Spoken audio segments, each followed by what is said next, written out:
Hello, everyone. Thank you for joining us. My name is Daryl Urbanski, your host as always. And today we are joined by returning guest, Drayton Bird, a legend in direct marketing and copywriting. As director of Drayton Bird Associates, Drayton has shaped the marketing strategies of global giants like American Express, Mercedes, and Virgin. He has worked in over 53 countries around the world. Described by the Chartered Institute of Marketing as one of the 50 individuals who have most influenced modern marketing, he continues to write for clients. Drayton is the author of 6 books, translated into 17 languages, and continues to influence the industry through his lectures worldwide and leadership in multiple companies. I've asked him to come back and join us here again to share his story and insights as a marketing master. So Drayton, thank you so much for being here today. How are you? I'd just like to say thank you for saying all that. I would pay somebody to come out with all that. At least 20% of it was true. Maybe 23%, who knows? I'll tell you one thing. I've spent the last few weeks, maybe more, following the circus surrounding Mr. Trump. And this has had an interesting, not interesting, but interesting to me, side effect, because I've spent my life being told every now and then, here is something completely new. It's going to change everything. Everything is going to change. Right. But nothing changes. What people don't seem to realise is that people don't change. That's one thing. And the other thing is that a lot of the things that come up don't work very well for one reason or another. And the thing that's really everyone's been talking about for quite a while now is all this automated speaking stuff. You're right. The AI. The bots are going to replace us. They said that when the tractor came out, that it was going to replace farmers. And then they said it was going to happen when calculators came out and they had to lay off the teams of mathematicians. And then they said it again, the software is going to replace all of us. We're going to need universal basic income. When spreadsheets came out, one spreadsheet and formulas could replace a whole department. And here we are again.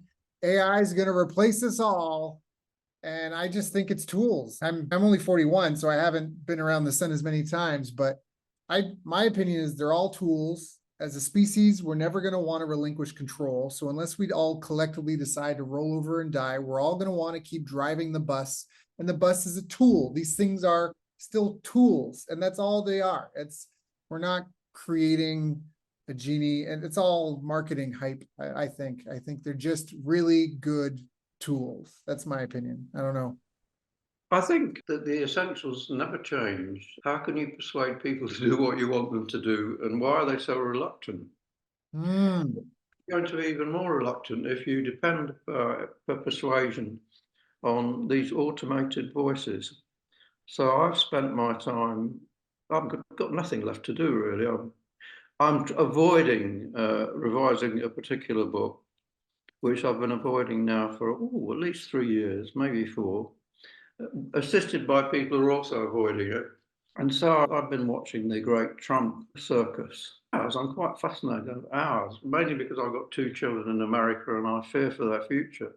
But so I've had occasion to listen to all the automated voices telling me what's going on. And what's interesting about when you persuade people to do something or communicate anything, the way in which you emphasize what matters and don't emphasize what doesn't matter, which actually, by the way, this is what life is all about. The way in which you emphasize what matters and what doesn't matter, whatever you're talking about, happiness, whatever, or marketing or selling or whatever, it's always the same. You've got to emphasize the right things. So this wonderful new breakthrough, which I've been hearing so much about from very talented people, much cleverer than me and much younger than me, doesn't work.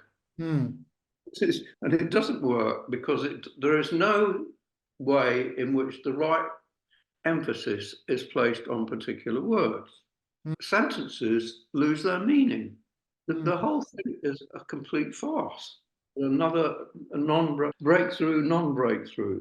I suspect that the secret of success in anything must surely be how you deploy the tools at your disposal, how you pay attention to the right things and don't pay attention to the wrong things. You're sending out torrents of messages where the emphasis is placed at random, so to speak. You're completely failing to communicate. So this wonderful new tool, which is going to help everyone communicate better, is actually helping everyone to communicate worse or not at all.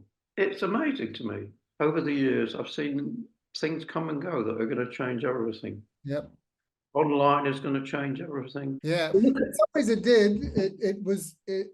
It's enabled. Right now, we're already cyborgs because we're using tools and devices to talk from other sides of the planet. But I think I get what you say is the principles. Was it Dan Kennedy said this? The tactics frequently change, the strategies rarely, but sometimes change, and the principles never change.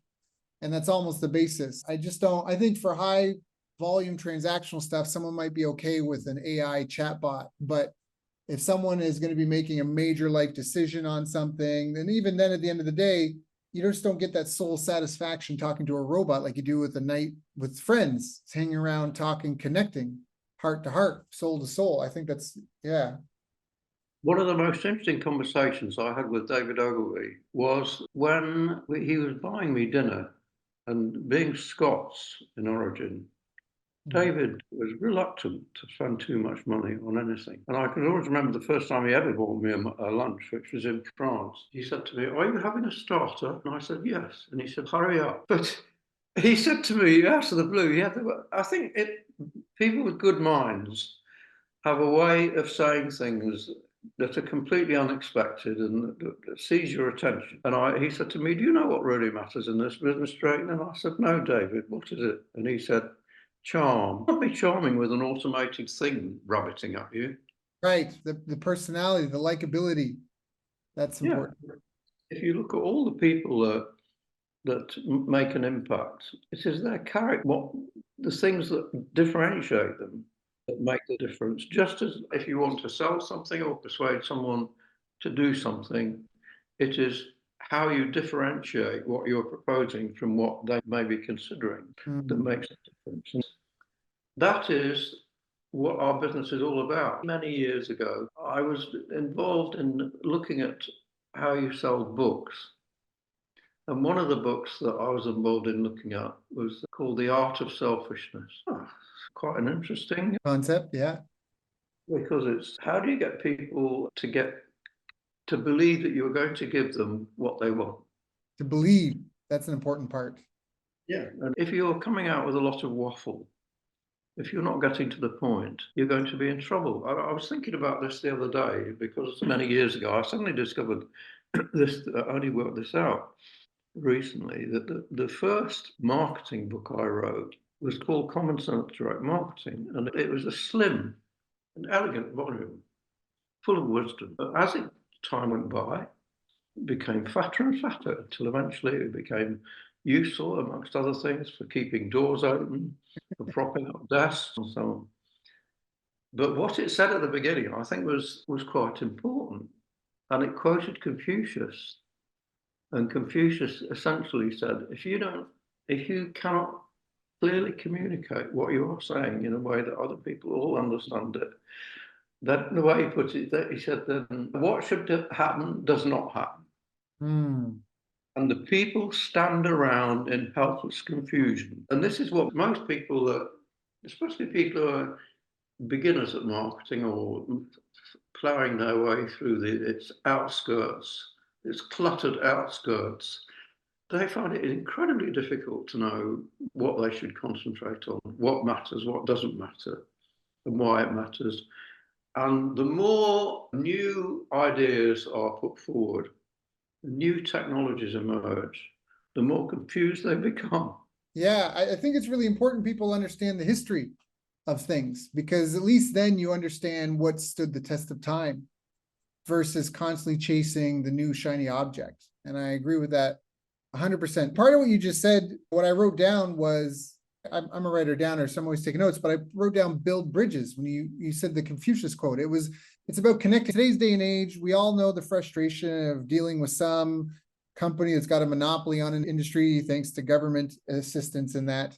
And you're stuck on dealing with some robotic call thing, and you really just want another human to talk to. And everybody wants these online companies where money flies into the ATM and into their pockets while they're on the beach. But the reality is that all money is made through serving other people. all a company is a group of people that help another group of people, and they do it via a product or service.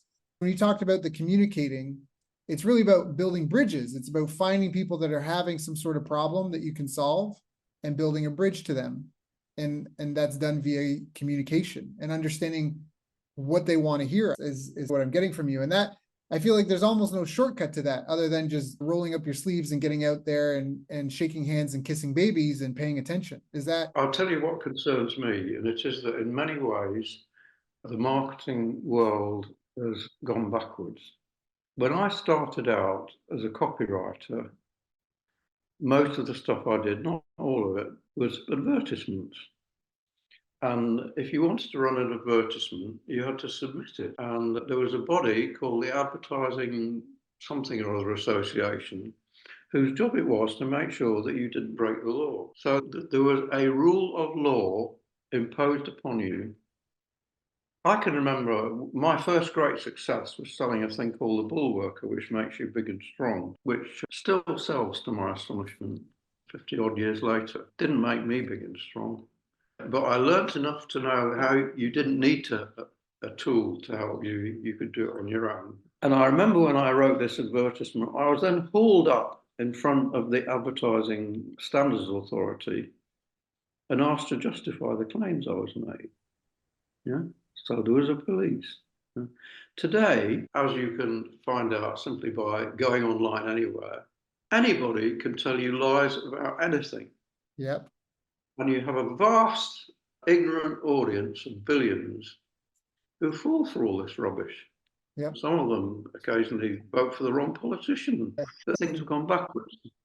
Because you feel that now there's not that same governance. It's almost the Wild West again, where anybody can say everything. Is Yes, that? completely. I look every day at all the emails I get, and I'm staggered at the number that are just a pack of lies.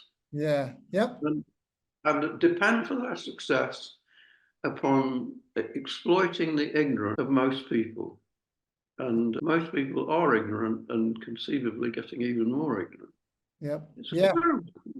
Yeah. I did a workshop. We have a mutual friend. I'm going to get his last name wrong, but he was a copywriter for Mind Valley, Brian Kaseng. I'm not, I don't know if I'm pronouncing his last name right. No, he's asking me. My memory for just about everything. Yeah, it's okay. But I think you know what I'm talking about. We did a workshop together in Vietnam. We just happened to be in the same place at the same time. And we said, hey, maybe we should just put on a workshop together. And we'd actually only done a podcast. He'd been on my podcast. And we just decided to co-host an event together. And we decided we would help English teachers there in Vietnam. It was like the English teacher breakout or something like that. I was teaching them how to become independent versus having to work for a school, and maybe even have a body of students that they can teach remotely and travel. But this is before COVID. And we put 50 people in a room in Hanoi, and we did this little workshop and we recorded it. And we were joking afterwards about maybe selling the tapes or something. And then we were both going to be in Saigon in 3-4 weeks time at the same time. We said, hey, let's do it again. And I got things ready to do it. And Brian had something coming up and couldn't make it. And I still put the little workshop on. And this is just a side thing, a hobby thing. But there was a gentleman that came, and the offer was, if you don't like, or if you don't think it'll work for you, if you don't like my content or don't think it'll work for you at the lunch break, let me know and you get a full refund. The lunch break comes and goes. And there was one gentleman, he was an older gentleman, and he said he thought it was great, but he's not good with computers. And so everything I was talking about was online. And I'm okay, here's your refund. And I finished the workshop, and at the end of it, we're packing up, and this guy is hanging back late. He's talking to my wife, not my girlfriend then, and he's just dumbfounded because he wants to be a writer, but he can't get enough clients to leave English teaching, and that's his problem. And he picks my wife's brain because she's running a writing agency. She's got 20 something, I think she had 18 to 20 clients. She had almost 30 something staff. She just left university and had just launched this business, and with my help had been super successful. And this guy's got 10 years on her, and he can't rub two sticks together.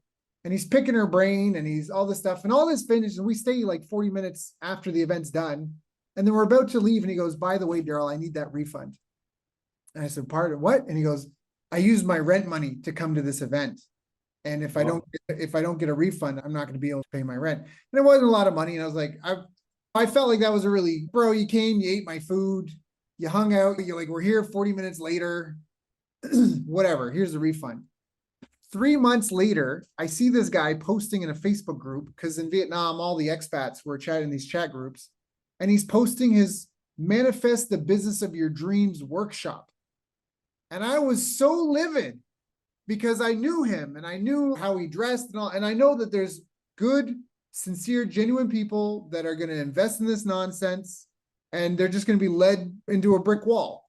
And that actually led me to spend $50,000 US to hire 10 assistants to help me go through all the academic literature on business success, because I wanted to create a third-party certification program that validated people could get results. I ended up not being able to do that to other people, because other people don't want their programs. They don't want third-party validation. That's not a lot of people are signing up to find out if they are the imposter that they think they might be. But what it did for me is it allowed me to use that in my programs, in my curriculum, in my stuff. And then even with this podcast, help find guests. But just to talk about all the nonsense out there, in a lot of ways, there's good and bad. There's been a lot of erosion of faith in our institutions, in universities. What are these universities teaching kids these days? But now it's become a Wild West, because before there was due process. There was a formalized version of the apprenticeship system where you go to university and you'd study under someone and you'd have to present your thesis to other experts and publish work and contribute. And now it's a pay-to-play system that's everyone's looking for tenure so they can just retire. And so it really is a Wild West like that. Can you maybe spell down, if you had a new copywriter in front of you or a new business owner that's got their mousetrap that they've got to sell, what would be some words of wisdom to someone who's either starting out or struggling right now? I think you have to start with the knowledge that marketing is about choice. And so the big question you have to ask yourself is, why should people choose you? And in order to be able to answer that question, you have to take the trouble and the effort and the misery of looking into all the other people, the relevant people that you think are offering something similar to what you're offering. And that's what it's all about. I worked with a guy called Gene Griffin, long dead now, but a good old-fashioned mail order guy. And he taught me a lot about the power of simple things. And I've actually been looking at things on online advertisements, offering people something which will stop them being blinded when they're driving along and somebody's, yeah? Yeah.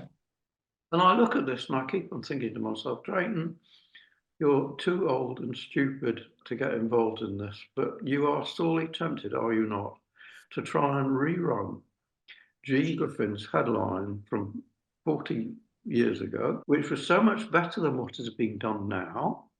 And you will understand when I tell you the simple phrase that was the first headline. The simple phrase was, "and blinding headlight glare." And you could, if you think carefully enough and try and simplify enough, you arrive at the right answer. So what was the advertisement? I've written and it says, "and blinding headlight glare." So what should I do? Maybe I should have a picture that shows somebody suffering from blinding headlight glare. So the illustration was very simply a guy with his hand in front of his face, and you could see the stuff coming. Very simple. So that was one lesson. How do you simply and dramatically offer a benefit that relates to what you offer?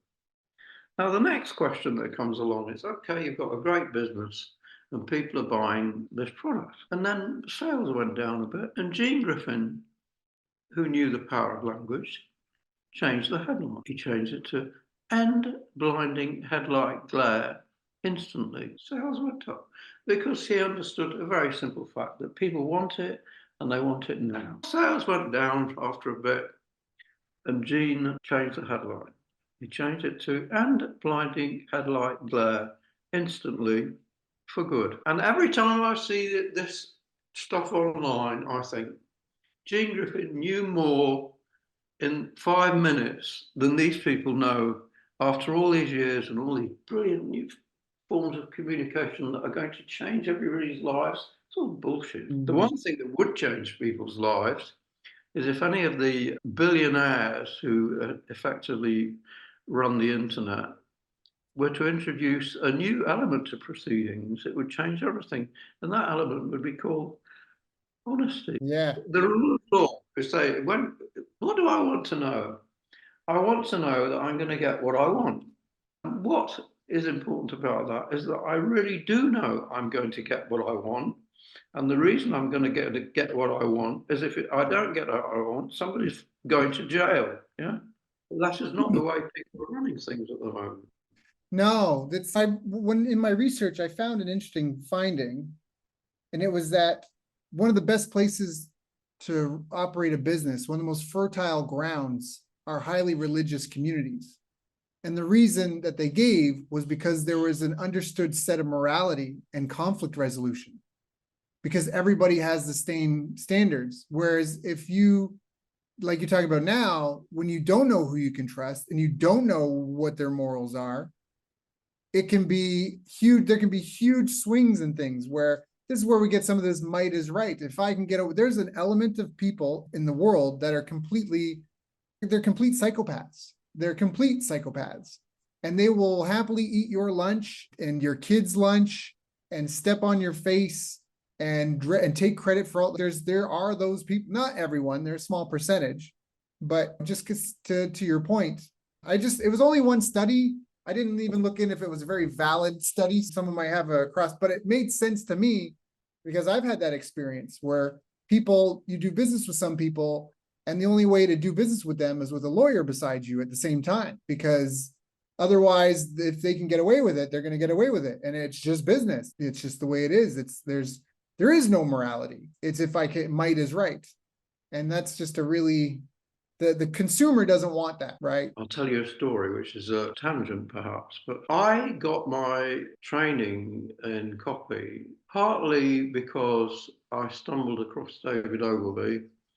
And when I got my first job as a creative director in London, I think I was 28 years old, 27. I just read everything Ogilvy had said, and I'll try all this. And it was a fashionable agency, and I was getting good money. But I noticed something strange, which was that I was an associate director, not a full director. And one day I said to my boss's boss, the guy who owned the company that owned the company, I said, I've done some research. I do recommend research. I've discovered that 19 out of the top 25 advertising agencies in the world are run by ex-cop. Why am I not on your board? So he said, calm down, come and have lunch. And then he said, calm down, be patient, be dotted. And I thought, fuck. And I'd been approached by this person, going back to the thing I was talking about before, who had been a director of the agency. And he said, would you like to come and have lunch? And we had lunch in a restaurant near Paddington Station in London, which is still there. And it's called a Bizarro. And what's bizarre about the Bizarro is they misspelt Bizarro. 2 Z's and 2 R's. You only need one Z, yeah? And they said, we've got this product and we'd like you to look at it. I said, what is it? And they said, it's a bodybuilding device. I said, oh, that's interesting. And they said, how do you think you could help sell it? And I said, I don't know. I said, show me the numbers. Show me what you've been running. And they showed me the numbers. And then I said, how much does it cost to buy the customer? And how much does it cost you to buy? And they told me. I said, if you correct. I said, I believe I could sell 1,000 a week of those. And they said, oh, welcome aboard. And I left my creative director's job. And that was in October. And in May, we were selling 1,000 a week. And just a couple of months later, they discovered they'd got all their numbers wrong and they were losing money on every one. And that was the first time I failed to make $1 million. There have been many other. Yeah. I had to wait to sell my agency to David Ogilvy to make $1 million. And then I had to wait for my ex-wife to sue me to get rid of the $1 million. But that's another subject. My life has not been without incident. Yeah, easy come, easy go. Product still sells, but it was an education. And the thing is that through this, I met all the American hotshot copywriters who were coming over to Europe to ply their evil trade. I learned a lot from them. There was one guy who came, he was with another guy. I said, who's the other guy? And my friend said, that's his lawyer. said, what's he doing? He says, keeping him out of jail. This guy used to write the most amazing headlines, and one of which I still remember to this day. It was a small advertisement, and it was to sell a tree, a particular tree. And it's a tree that's like a bush, and it's called Leylandi in Okay. its advantage is that it grows very fast and very, I can probably see from I'm not sure I can, not from here. But you do see a lot of them anyhow. And this guy's headline for this product, I thought was but the illustration was very simple. Exaggeration never fails. So the illustration was a small man standing in front of a very tall tree. And the headline said, just plant and stand back. Love that. What interests me, I don't know, interests me vaguely as I creep towards my ultimate destination, is that there's nothing that's happened in this business that has changed, except the one thing I mentioned, which is that in those days, if you told too many lies, they put you in jail. Yeah. Nowadays, if you tell too many lies, you end up one of the 2 or 3 richest people in America running the. Yeah, we could get into, I don't know if we want to get into the state of the world affairs. I like to hope that things aren't getting worse. They're just becoming more transparent, and that the growing pains we're going through now are us recognizing how much people have been or are being manipulated and lied to. And that's coming to light, and sunlight is the best disinfectant. And that's what I hope my hopes are. We'll see how things go. The best experts I've talked to have estimates that it's going to take us to about 2035 for this to really fully shake out, just the way due course takes. But predictions are, everyone's got a prediction. But this guy wrote a book, and he's been pretty accurate with his past ones. And it's essentially, we're going through it. We're going through these growing phases. A lot of things in society are cyclical. And we've improved so much from even just 100 years ago, but we've got so much more to learn. And it doesn't mean everything is improved. Not everything has improved. And that's, I say, we've improved in some respects, and in other respects, we have not improved. yes. I was saying before, there is no law in the jungle. Right. To my mind, today is like the Wild West, where every now and then a gentleman comes into town and sells a fake nostrum for all your ills. Yep. And this is what happens online every day. Yep. And why are they succeeding? Because people are ignorant. Right. Why they're succeeding is because nobody is stopping them from doing it. Because the people who effectively run things, run the internet, they have no interest in making things legal. Right. Their only interest is, how can I make more money? I'm already the second richest man in the world. How can I make more money? Yep. The founder of CrossFit said something once I thought was really smart. He said that ultimately markets are unknown and unknowable. Because if I asked you how many people are in market to buy a car today, you could tell me indicators and keyword searches and stuff, but ultimately we don't know that number, and it's constantly fluctuating. So it's an unknown and unknowable variable, but everybody can recognize excellence. So if you really focus at being the most excellent at what you do, being the most excellent in your product category, that can help see you through thick and thin, so to speak. It doesn't guarantee 100% success, but it's way better than trying to get ahead just by manipulating people. That as things go up and down, as other people come in and out of the market, well, now I'm expanding on what he said, but he said focus on excellence. And I think I agree with that. I think we're seeing a lot of that in the world. And the things that are like, people have complaints, and new products, new devices, new industries are popping up to try to solve those. And I've flipped so much in the last 3-4 years. I am so not an ally of government institutions of any sort at this point. At this point, I feel like if it's important, people would pay for it. And if they wouldn't pay for it, then it's not important, and the government doesn't need to be spending money on it. That's my pure. And the more research I talk about doing research, I realized that a lot of the monopolies people want to complain about, they're all there because of legislation. If there was no legislation, those monopolies may not even exist. And I told you about that research that we did. We found 8 critical success factors for small and medium-sized businesses. They were self-efficacy, market intelligence, strategic planning, marketing strategy, sales strategy and skills, business, money management, business operations, and business intelligence. This is very like academic, the label of them. But there was a ninth factor, and that was government and economy.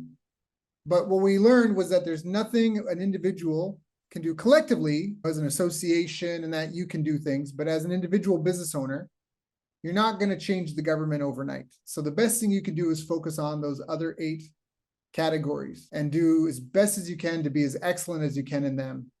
And maybe move if you need to. You're not a tree. Yeah, like that's My favorite novel is called Candide. Say that again. Candide. It's French and it's candid with an E on the end. Ah, Candide. Okay. Je parle français. Okay. And it's obviously written by a great French writer whose name has immediately escaped me, even though it's my favorite novel, Voltaire. Ah, Voltaire. Yes. He's got great stuff. It's the story of a young couple who suffer through a series of appalling catastrophes. Terrible things happen to them, all of which are not in the least bit imaginary. And at the end of the novel, which is relatively short, which I recommend, the Candide turns to his partner, his love, whose name escapes me for the moment. At my age, I'm amazed to be able to remember who I am in the morning. And he said, "Il faut cultiver notre jardin." Means we must cultivate our garden. So the best you can do most of the time is just to get on with what you're doing and do it as well as you can. I don't think many people do what they do as well as they can. I agree. The fact is, otherwise, life would be very simple, but most people aren't very good. And this is our great weapon. The fact that other people are not very good. Occasionally people have been very complimentary to me. And I said, you're wrong. I said, it's not that I'm all that good. It's just that everyone else is so bloody awful. I think there's an element there's a very strong element to that. I say that not everything in the jungle kills you and eats you. Some things attach to you and feed on you for as long as they can. And it can be as simple as a drinking habit. That cigarettes, like I talk to my daughter, I tell her that I smoked for 5 years when I was a kid. And I tell her like cigarettes, like they trick people and then you're addicted. And the only benefit you get out of it is the good feeling of giving somebody else your money. That's the only benefit you get. And it's a parasitic thing. As a society, if we were doing the best for our species, we wouldn't. So some of it is that other people aren't very good. And people, I don't think, realize how many, like my phone, people are always amazed with my phone that it doesn't vibrate. My phone, I got a smartphone. It doesn't vibrate. It doesn't ring. If you call me, it can be in my pocket. It can be in my hand and I won't even know you're calling me because it's my tool. It's my tool to use when I want to use it. It's not a tool for the external world to reach into my life and interrupt whatever I'm doing. So anyways, I think what you're saying, Martin. You deplore reciprocation. No, I like reciprocation, but now with all the auto bots that are calling people to message them and the text messages, and if you're not on a short list in certain apps that I use just to communicate, it can wait till I'm ready and type thing. But I think that's a really important thing. Parasite, I think the average person watches something like 6 hours of TV a day. We used to have Michelangelo that was an astrologer. He was into astronomy and he was a sculptor and he was a mathematician. And I think he played some musical instruments. And we all still have the same 24 hours in a day.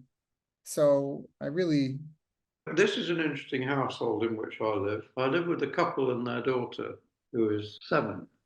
Who persecutes me mercilessly. I've known her since the hour she was born. And you know what? We are not connected to television. We want to watch something. I don't know. If they want to watch something, they get it online and watch them on television because it's, as you said, you can waste a great many hours a day watching television mindlessly. Yep. Oh, 100%. 100%. So for people that are listening, I feel like some of the fundamentals you've talked about is to focus on, if you want to persuade people to do what you want, you need to focus on why now, why are they so reluctant? You really need to take the time and go through the hassle to visually and dramatically demonstrate, justify the claims that you're making. But at the same time, keep it as simple as you can. And sometimes, and you gave the example of end blinding, highlight, glare, And then when that stopped working, end blinding headlight glare instantly. When that stopped working, end blinding headlight glare instantly for good. And that a little exaggeration is okay. Showmanship is okay, as long as you understand that you're in it for the long term, that you're planting a garden.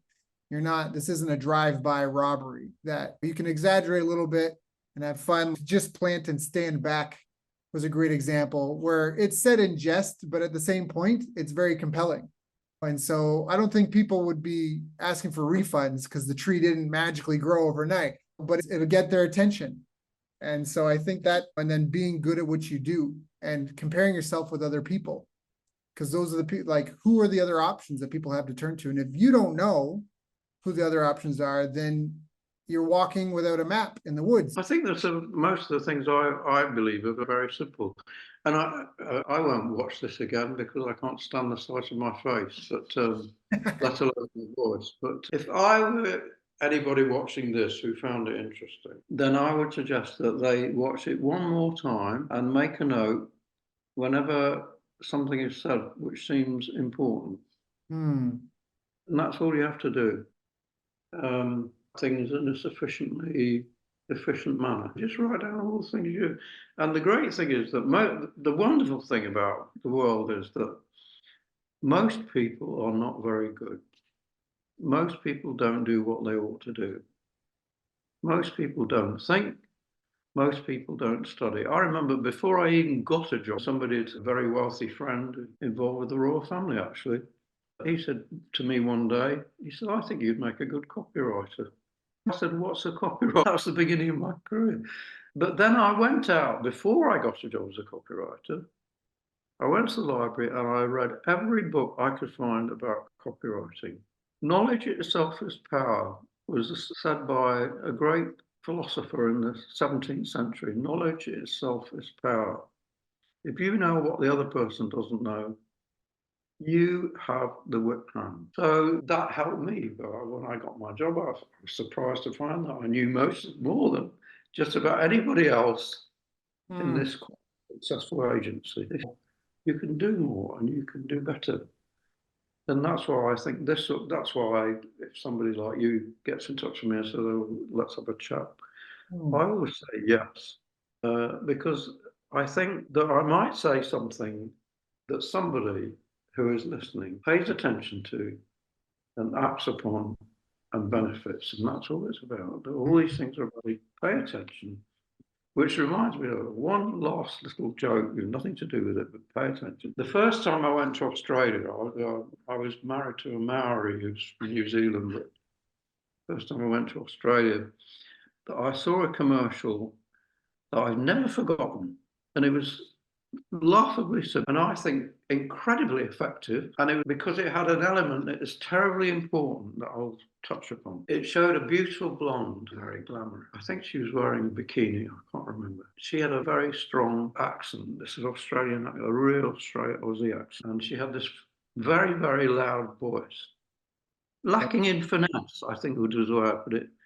And all she did was she said, are you paying attention? And it went on to introduce a new automobile dealer. I think if I remember exactly right. But this is it. Are you paying attention? People are not paying attention. All you've got to do is pay attention. People don't do it. And do something startling, like showing a beautiful blonde saying, are you paying attention? Yeah, get attention. That's why all these people that amuse me, they're like, just plant and stand back. Yeah. And very simple things. It's very hard to be simple. Yep. Because you're confronted by the challenge, you tend to contemplate to complicate the possible solution. Yeah. Is there a simple way of doing this? Is there a simpler way of doing this? Almost everybody who does things extremely well is very simple.